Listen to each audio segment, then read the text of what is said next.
today we're going to start to put the pinion in this Salisbury axle, and we were sent a new flange bearing and nut and stuff like that. And in the previous video I showed you this flange here. It's all bent to high heaven, and sure enough I haven't got the pinion tight, but that is tight,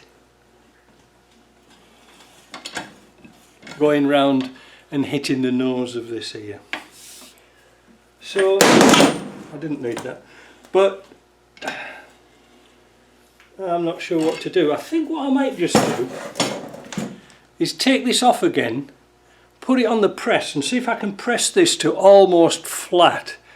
It's a right fanny about, I must admit, but that's what you've got to do, because like I said, that won't turn without me putting my flange-o-matic in there, but you'll get to a point where it's like tight and then all of a sudden it'll go. So we know that it's not the bearing that's tight, it's this bit. So let's flick that off and let's see what we can do with it. So I got the flange off, and sure enough you can see quite clearly where it was catching here, not here. So where was it catching? Not really sure, but this is bent, so I'm going to try and do something special. I'm going to try and push on this bit and press this down a little bit, because if I just press the outer lip here, I don't think it's going to work as effectively. I don't know, let me see what happens. So after a bit of messing about, I've got this right. This thing is distorted to buggery now, but it's not catching. That's the main thing. And now I'm not sure if it's going to catch with the seal in as well. It hasn't got the seal fitted at the moment. I don't know. It just looks awful. Very poor. In the past I've actually taken them off. They don't do much. Right, so now we can go put our dummy bearings back in with the differential and calculate our backlash. Wow. Right, so the diff's back in again. Going to get a little bar.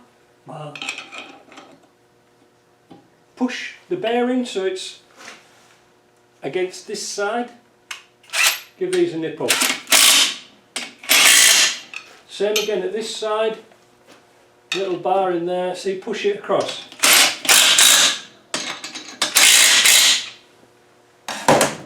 That was good, wasn't it? And there's our end float, which we've taken up with the shims I had here.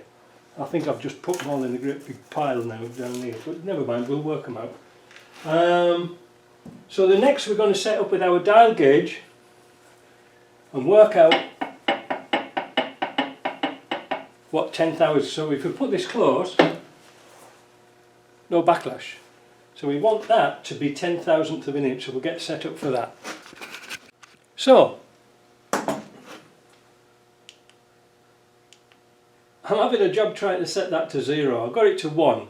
I've got 2 gauges, so this gauge here is measuring the distance going that way, backwards and forwards, and this is going to check our backlash. Alright, now you can probably see here that that's on a bolt head, and this one here, it's on a little flat that's touching the tooth. Alright, that's pretty much easy. So this one's set to 0, this one's almost set to 0. It's very difficult on these digital gauges to set. So if anybody knows how to set it remotely with a cable wire or something like that would be good. So what we're going to do, we're going to move this out ever so slightly, this away. So we've got that now on 7. So there's 0, 10. 0, 10.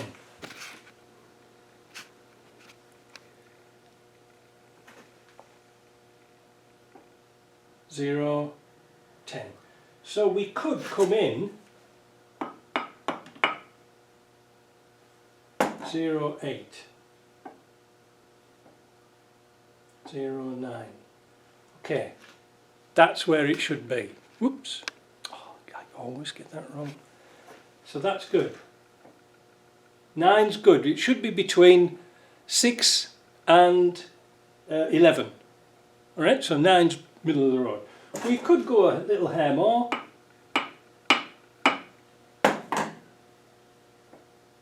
That's 10. 10.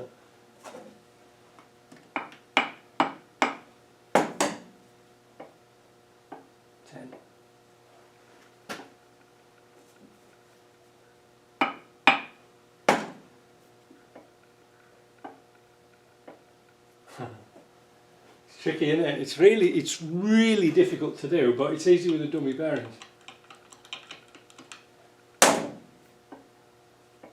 So we've got 09 there. I think we might just call it a day at that. Because if you probably noticed here, while watching me bugger this zoom up. Oh, right, went round. You can probably see on this gauge here, it's moved 10,000th of an inch. So 10,000th of an inch got us 9,000th of an inch backlash.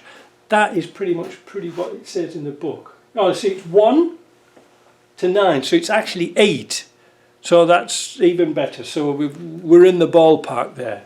Now we know that where this is on 10. It's a good even number to. Let's turn this. So this is now at 0. And then we're going to push this all the way that way and calculate what the distance is. That is 10, 20, 30, 35, 36. 36. So now what we've got to do is, we know our shin pack was 99, don't we? Oh, this is going to take my shoes and socks off. 99, so that's 3, 63. So we have to put 63 in this side, and the balance goes in the other. So 36 in the other, so that's pretty much, I think, yeah, that'd be 36, eh?